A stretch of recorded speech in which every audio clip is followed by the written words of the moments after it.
ಮನೆಯಲ್ಲಿ ಹೆಂಡತಿ ಜೊತೆಗೆ ಯಾವ ರೀತಿ ಇರಬೇಕು. ನಾನು ಫಸ್ಟ್ ಓದಿದ್ದೆ ಚಾಪ್ಟರ್ ಅದು, ಆಗಿನ್ನೂ ಮದುವೆ ಆಗಿತ್ತು.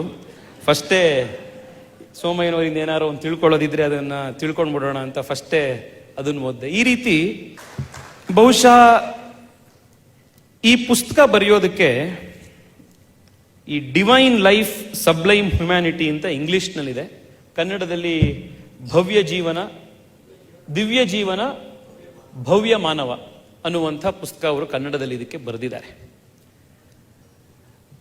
ಒಂದ್ಸತಿ ಭಗವಾನ್ ಬುದ್ಧನ ಹತ್ರ ಒಬ್ಳು ತಾಯಿ ಮಗುನ್ ಕರ್ಕೊಂಡು ಹೋದ್ಲಂತೆ. ನನ್ನ ಮಗು ಬಹಳ ಬೆಲ್ಲ ತಿನ್ನತ್ತೆ, ಸ್ವೀಟ್ ತಿನ್ನತ್ತೆ, ಯಾವುದನ್ನೇ ಅತಿರೇಕವಾಗಿ ತಿಂದ್ರೆ ದೇಹಕ್ಕೆ ಒಳ್ಳೇದಲ್ಲ, ಆರೋಗ್ಯಕ್ಕೆ ಒಳ್ಳೇದಲ್ಲ.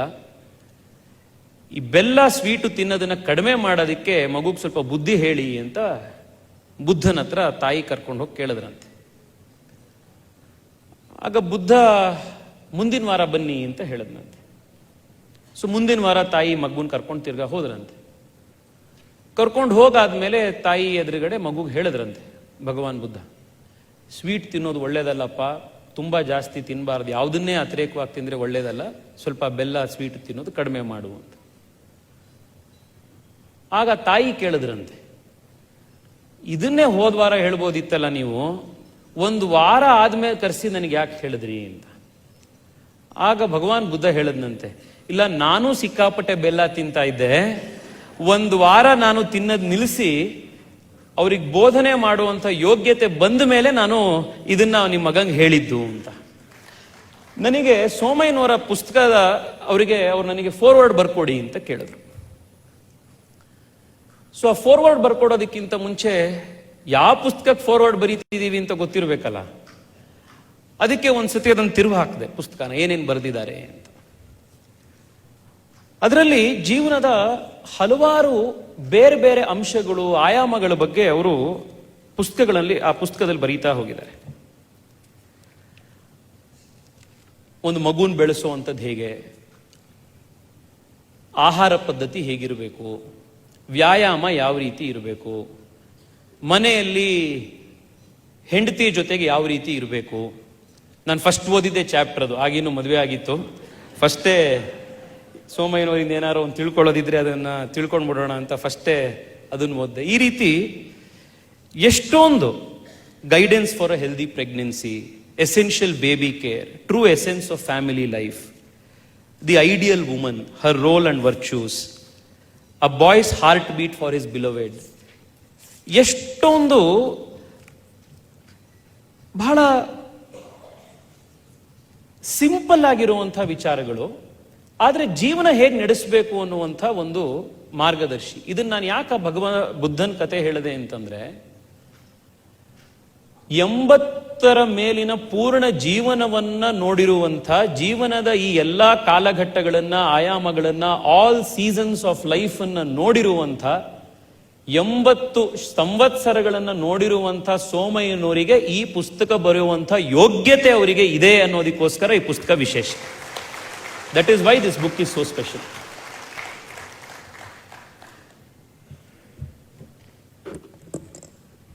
ಕೃಷಿಯ ಬಗ್ಗೆ ಅವ್ರಿಗೆ ಆಸಕ್ತಿ ಇದೆ.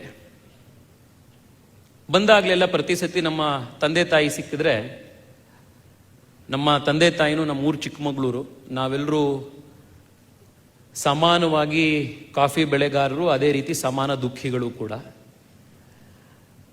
ಇತ್ತೀಚೆಗೂ ಮಹಾರಾಜರು ಕೂಡ ಬಂದಿದ್ರು, ನಿರ್ಮಲಾ ಸೀತಾರಾಮನ್ ಅವರನ್ನ, ಪಿಯೂಷ್ ಗೋಯಲ್ ಅವರನ್ನ ನಾವೆಲ್ಲ ಭೇಟಿ ಮಾಡಿ ಈ ಟೀ ಮತ್ತೆ ಕಾಫಿಯನ್ನ ಅಗ್ರಿಕಲ್ಚರ್ ಕ್ರಾಪ್ಸ್ ಅನ್ನೋದನ್ನ ಹಾಕದಲ್ಲೇ ಅದನ್ನ ಏನು ಇಂಡಸ್ಟ್ರಿ ಮತ್ತೆ ಕಮರ್ಷಿಯಲ್ ಕ್ರಾಪ್ಸ್ ಅಂತ ಹಾಕ್ಬಿಟ್ಟಿರೋದ್ರಿಂದ ಆಗಿರುವಂತಹ ನುಕ್ಸಾನ್ಗಳು, ಅದರಿಂದ ಸರ್ಫೇಸಿ ಆಕ್ಟ್ಗಳಲ್ಲಿ ಆಗ್ತಿರುವಂತಹ ಸಮಸ್ಯೆ, ಆ ಸರ್ಫೇಸಿ ಆಕ್ಟ್ ಬರ್ತಿರೋದ್ರಿಂದಾಗಿ ರಾತ್ರೋರಾತ್ರಿ NPA ಆಯಿತು ಅಂದಿದ ತಕ್ಷಣ ಆಕ್ಷನಿಗೆ ತರ್ತಾ ಇರುವಂತಹ ಸಮಸ್ಯೆಗಳು, ಇದನ್ನೆಲ್ಲದನ್ನು ನಾವು ಗಮನಕ್ಕೆ ತಂದು ಈ ಸರ್ಫೇಸಿ ಆಕ್ಟಿಗೆ ನೀವೊಂದು ತಿದ್ದುಪಡಿ ತರಬೇಕು.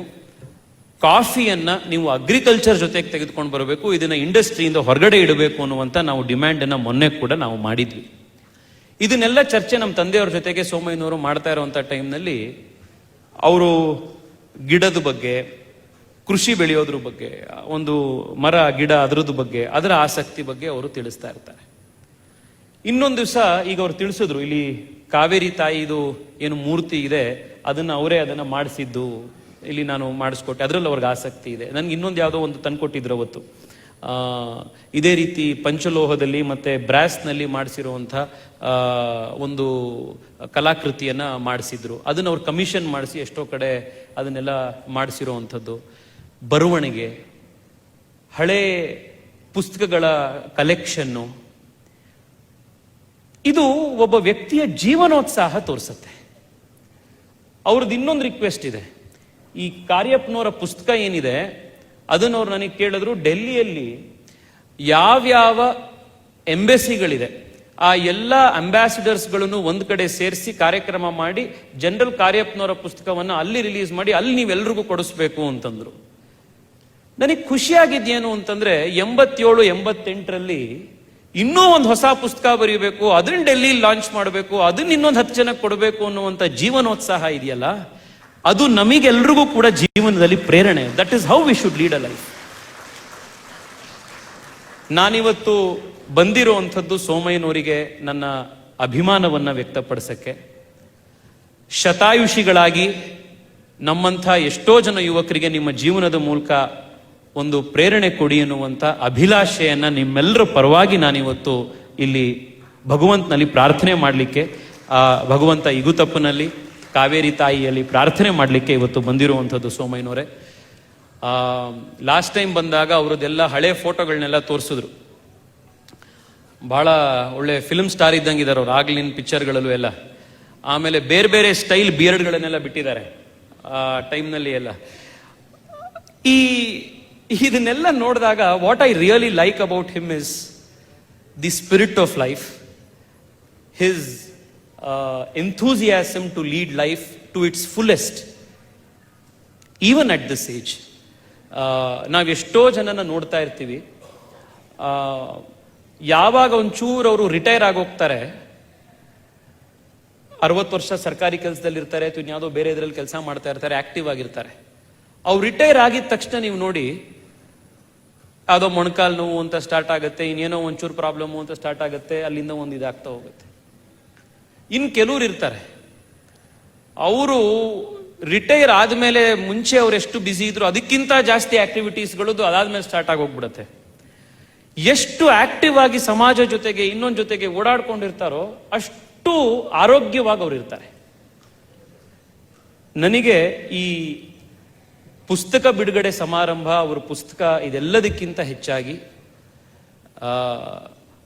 ಅವರ ಜೀವನೋತ್ಸಾಹ, his spirit of life and his very sincere willingness to do good and be good, ಅದು ನನಗಿರುವಂತಹ ಒಂದು ಪ್ರೇರಣೆ. As a very ardent admirer of his ನಾನು ಈ ಕಾರ್ಯಕ್ರಮಕ್ಕೆ ಇವತ್ತು ಬಂದಿದ್ದು. ನಿಮ್ಮೆಲ್ಲರೂ ಮಾತನಾಡಿಸುವಂಥ, ಭೇಟಿ ಮಾಡುವಂಥ ಅವಕಾಶ ಈ ಸಂದರ್ಭದಲ್ಲಿ ಸಿಕ್ತು. ಕೊಡವ ಸಮಾಜ ಕೇವಲ ಕರ್ನಾಟಕಕ್ಕಷ್ಟೇ ಅಲ್ಲ, ಇಡೀ ಭಾರತ ಬೇರೆ ಬೇರೆ ಕಾರಣಗಳಿಗೆ ಹೆಮ್ಮೆ ಪಡುವಂಥ ಅಪಾರವಾದಂಥ ಕಾಂಟ್ರಿಬ್ಯೂಷನ್ ಮಾಡಿರುವಂಥ ಒಂದು ವೀರರ ಸಮಾಜ ನಮ್ಮ ಕೊಡವರ ಸಮಾಜ.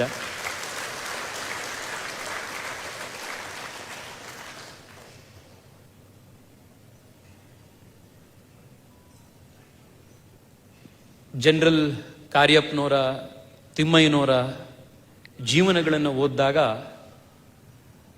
ಭಾರತದ ಕ್ಷಾತ್ರ ಶಕ್ತಿ ಏನು, ಎಂಥ ಸಂದಿಗ್ಧ ಪರಿಸ್ಥಿತಿಯಲ್ಲೂ ಕೂಡ ದೇಶ ಧೃತಿಗೆಡದಲೆ ದೇಶದ ನಾಯಕತ್ವಕ್ಕೆ ಆ ಶಕ್ತಿ ಕೊಟ್ಟು ದೇಶದ ಗೌರವವನ್ನು ಕಾಪಾಡದಂಥ ಆ ಮಹನೀಯರ ಚೇತನ ಹೇಗಿದ್ದಿರ್ಬೋದು ಅಂತ ನಮಗೆ ಪದೇ ಪದೇ ಪ್ರೇರಣೆ ಕೊಡುವಂಥ ದ್ಯೋತಕಗಳಿರುವಂಥ ಸಮಾಜ ಇದು.